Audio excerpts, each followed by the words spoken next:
그 서양의 근대 철학의 두 기둥은 대륙의 합리론과 영국의 경험론이라고 이렇게 할 수가 있습니다. 인식의 방법에 대한 차이점에 대해서 이렇게 논쟁하는 것이죠. 그런데 영국의 경험론의 그 창시자를 이제 베이컨이라고 하는데, 이 사람이 그 경험론을 이렇게 하게 된 하나의 에피소드가 있습니다.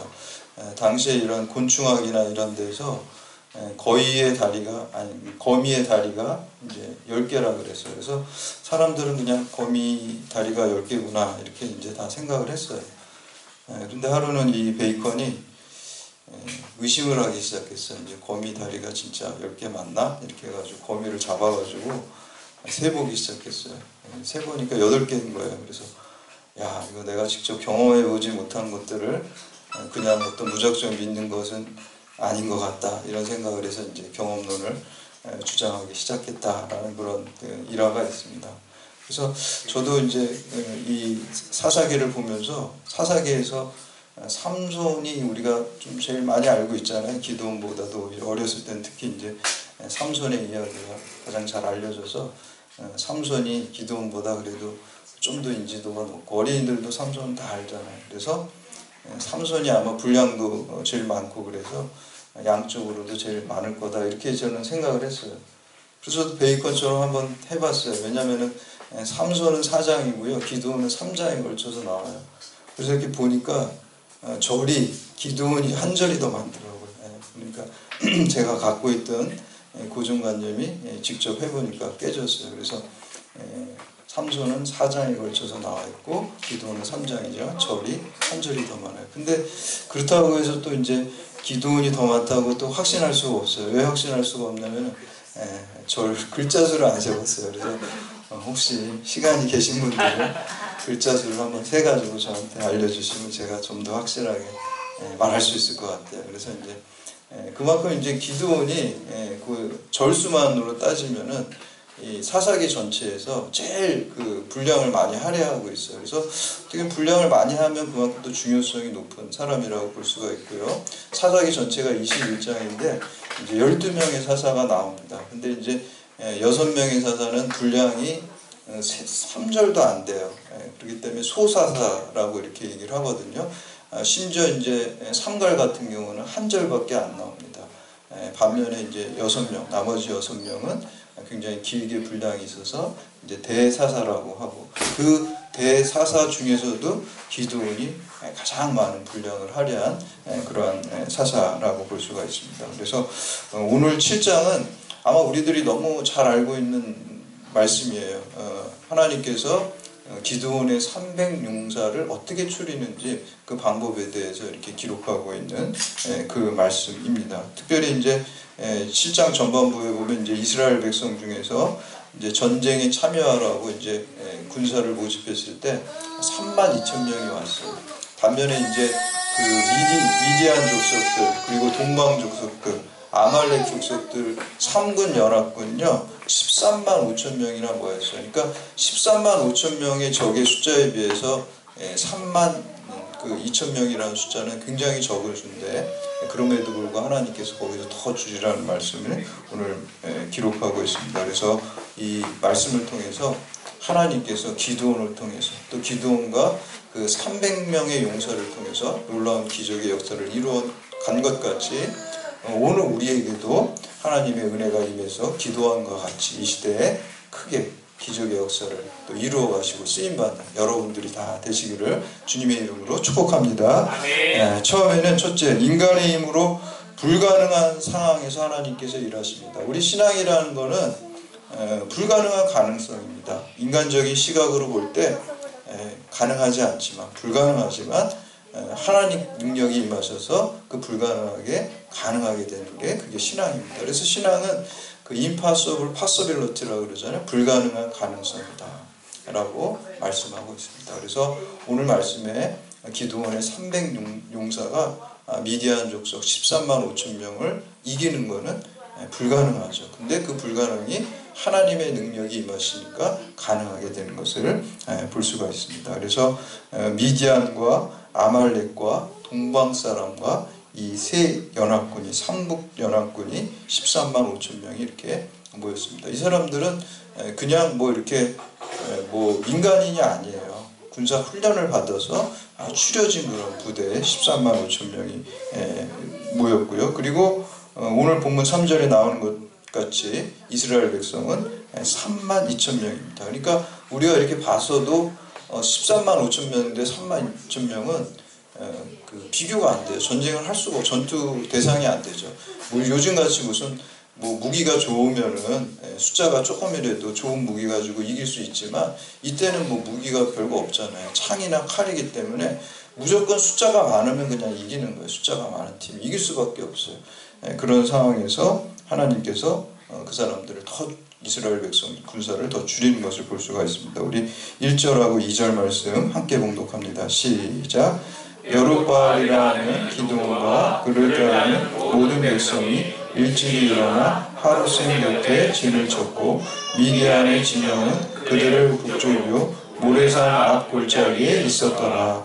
여호와께서 기드온에게 이르실 때 너를 따르는 백성이 너무 많은즉 내가 그들의 손에 미디안 사람을 넘겨주지 아니하리니 이는 이스라엘이 나를 거슬러 스스로 자랑하기를 내 손에 나를 구원하였다 하리라. 아멘. 왜 줄이라고 하셨을까요? 그 3만 2천 명도 너무 많다는 거예요. 300명. 왜냐하면은 혹시 이렇게 계산해 보니까 한 4명 정도, 한 사람이 일당 100으로 해서 한 사람이 4명만 이기면 그래도 3만 2천 명은 13만 5천 명 이길 수 있어요. 그러니까 혹시 이기게 되면 이스라엘 백성들이 착각을 하는 거예요. 내가 널 너무 잘 싸웠나 보다. 그래도 일당 4명씩 해가지고 우리가 이겼나 보다.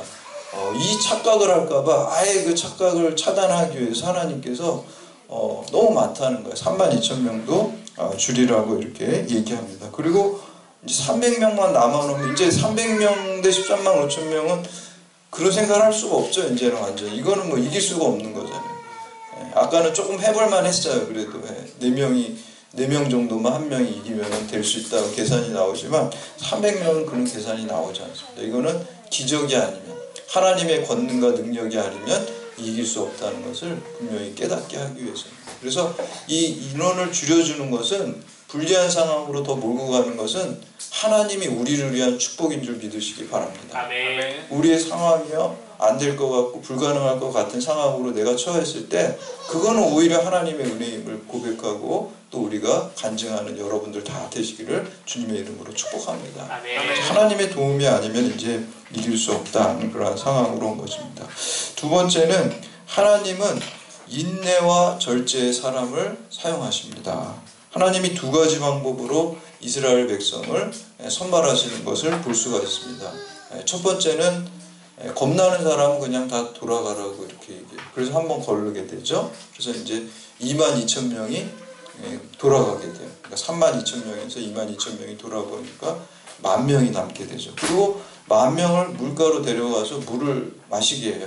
근데 이제 물을 마시는 모습을 보아서 또 거기서 300명을 이렇게 2단계, 1차, 2차 해가지고 2단계 해서 추리는 것을 볼 수가 있습니다. 우리 3절 말씀 함께 봉독합니다. 시작. 이제 너는 백성의 귀에 외쳐 이르기를 누구든지 두려워 떠는 자들은 길르앗산에 돌아가라. 이에 돌아간 백성이 2만 2천 명이요 남은 자가 10,000명이었더라. 1차 이제 10,000명을 추렸어요. 그 다음에 이제 2차로 이제 물 마시는 방법으로 2차 마지막 최종 선발을 300명을 합니다. 우리 4절에서 6절까지 말씀을 함께 봉독합니다. 시작. 여호와께서 또 기드온에게 이르시되 백성이 아직도 많으니 그들을 인도하여 물가로 내려가라. 거기서 내가 너를 위하여 그들을 시험하라. 내가 누구를 가리켜 내게 이르기를 이 사람이 너와 함께 가리라 하면 그는 너와 함께 갈 것이요 내가 누구를 내게 이르기를 이 사람은 너와 함께 가지 말 것이라 하면 그는 가지 말 것이라 하시니라. 이에 백성을 인도하여 물가에 내려가매 여호와께서 기드온에게 이르시되 누구든지 개가 핥는 것 같이 혀로 물을 핥는 자들은 너는 따로 세우고 또 누구든지 물을 끓고 마시는 자들도 그와 같이 하라 하시더니 손으로 옮겨 입에 대고 핥는 자는 300명이요 그 외의 백성은 다 무릎을 꿇고 물을 마신지라. 아멘. 이제 물을 마시라 그러니까 여기는 더운 지역이니까, 사막 같은 지역이니까 얼마나 목이 마르면 여러분 헐레벌떡 먹잖아요. 근데 이제 물을 마시는 사람을 보니까 어떤 사람은 강아지처럼 그냥 엎드려서 이렇게 마시기도 하고, 어떤 사람은 물을 그냥 무릎을 꿇고 그냥 마시기도 해요. 근데 그 사람들은 따로 이렇게 누라 그랬어요. 그리고 어떤 사람을 또 따로 하라냐면 이렇게 손으로 물을 떠가지고 이렇게 마시는 사람, 그 300명만 따로 모아. 왜 그랬을까요? 일단 그렇게 마시는 사람은 인내심이 있고 절제심이 있고 경계하는 사람이에요. 물을 마시는 순간에도 뒤에서 적이 공격해 올 수 있다는 걸 늘 조심하면서 경계하고 이렇게 두리번거리면서 한꺼번에 막 먹고 싶죠. 거기다 그냥 강아지처럼 하고 싶지만 그 사람들은 절제하고 인내하면서 경계하면서 물을 마셨습니다. 예전에 제가 차범근 씨 축구 교실 하는 거 이렇게 TV에서 나온 거 본 적이 있어요. 근데 공을 받을 때 그냥 내 공만 보지 말고 좌우를 살피라 그랬어요. 왜냐하면 그러니까 우리 상대팀이 뺏을 수 있잖아요. 그러니까 두리번 거리면서 주변을 살피면서 그 볼을 받아야 돼. 볼만 보면 안 된다는 거예요. 마치 그것처럼 물을 마시는데 그냥 물만 보는 게 아니라 주변을 살피면서 손으로 떠서 이렇게 인내하고 절제하고 경계하는 사람 300명을 선출하는 것을 볼 수가 있습니다. 여러분, 우리의 영적 전투도 마찬가지입니다. 우리가 영적 전투할 때 우리의 어떤 욕망과 우리의 어떤 이익에만 이끌려서 나아간다고 한다면 우리가 하나님의 영적인 군사가 될 수 없습니다. 늘 인내하고 절제하고 늘 조심조심 하나님의 부르심과 말씀을 쫓아서 살아갈 때 기드온의 300명의 용사와 같이 우리가 쓰임받게 될 줄로 믿습니다. 저는 하나님은 절제하고 인내하고 경계하면서 조심하면서 하나님의 뜻을 구하는 사람을 사용하시는 줄 믿습니다. 마지막으로 세 번째, 보리떡 의식을 가진 사람에게 하나님의 은혜가 임하고 그를 사용하십니다. 우리가 보리떡 의식을 가진 사람을 하나님께서 사용하십니다. 이렇게 선발이 다 됐잖아요. 300명이. 근데 이 기드온은요, 우리가 지난 시간부터 살펴보았지만 완벽주의자예요. 완벽주의자. 그리고 의심이 많은 사람이에요. 그리고 데카르트 같은 사람이라고 그랬어요. 근데 이 MBTI에서 INFJ가 완벽주의자라고 그러는데 아마 이제 MBTI 이 기둥을 하면은 INFJ 나올 것 같아요. 이 하나님을 갖다가 이제 자기가 하나님의 뜻에 순종하기 전에 하나님을 자꾸 물어보고 확인하는 게 볼 수가 있어요. 네 번째예요, 사실은. 왜 네 번째냐면 첫 번째는 하나님 만났을 때 진짜 하나님인지 아닌지 내가 그 고기와 또 이 포도주를 갖고 올 테니까 하나님이 받으시라고 그래서 어떻게 바위 위에 넣어가지고 하나님께서 불이 임하는 것을 봤잖아요. 하나님이 확인했잖아요. 그러면 하나님 말씀을 순종하면 되는데 또 어떤 하나님, 진짜 하나님 아닌지 죄송하지만 한 번 더 알려주세요. 그래가지고 양털을 갖다가 마당에다 놓고서 밤새도록 이제 이슬이 내리는데 양털을 젓고 그 다음에 마당은 젓지 않게 해주세요. 그렇게 이제 하나님을 또 여쭤보잖아요. 근데 이제 그렇게 해주니까 또 물어보잖아요. 이제 반대로 해달라고. 그러니까 세 번 하나님을 갖다가 이렇게 확인했어요. 그 정도 했으면 됐는데 여기서 끝나는 게 아니라 이제 300명을 추린 다음에 막상 13만 5천 명하고 싸우려고 이렇게 하니까 겁이 덜컥 나는 거예요. 또 의심이 또 생기는 거예요. 그러니까 그 마음을 하나님께서 아시고 내가 너 안다. 내가 인간을 창조했고 내가 MBTI 16가지 성격 중 내가 다 아는데 내가 창조했으니까 내가 네 성격 뭔지 알아. 그래가지고 너 부하하고 한번 그 13만 5천 명 그 미디안 족속들 진영에 가서 그 적군들이 얘기하는 소리를 네가 한번 들어봐라. 그래서 둘이 간 거예요. 적 진영에 이렇게 몰래 살짝 접근해야겠죠. 그래서 적군 병사들이 둘이 대화하는 거를 듣게 돼요. 어떤 대화를 하냐면요. 12절에서 14절까지 말씀 함께 봉독합니다. 시작. 미디안과 아말렉과 동방 모든 사람들이 골짜기에 누웠는데 메뚜기의 많은 수와 같고 그들의 낙타의 수가 많아 해변의 모래가 많음 같은지라. 기드온이 그곳에 이른즉 어떤 사람이 그의 친구에게 꿈을 말하여 이르기를 보라 내가 한 꿈을 꾸었는데 꿈에 보리떡 한 덩어리가 미디안 진영으로 굴러들어와 한 장막에 이르러 그것을 쳐서 무너뜨려 위쪽으로 엎으니 그 장막이 쓰러지더라. 그의 친구가 너 대답하여 이르되 이는 다른 것이 아니라 이스라엘 사람 요아스의 아들 기드온의 칼이라. 하나님이 미디안과 그 모든 진영을 그의 손에 넘겨주셨느니라 하더라. 아멘. 이 대화를 듣고 기드온은 엄청난 충격을 받았어요. 지금 적군들이 둘이 얘기를 하는데 꿈 얘기를 하잖아요.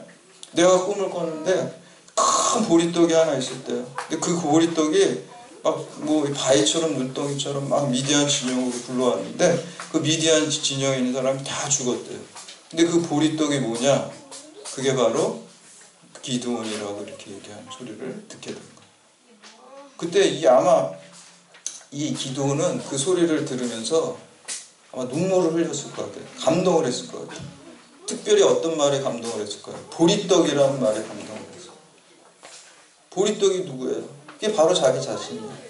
여러분, 이스라엘 백성들에게 보리떡은요 가장 비천한 거예요. 돈 없는 사람들이 먹는 거예요. 가난한 사람들이 먹는 거예요.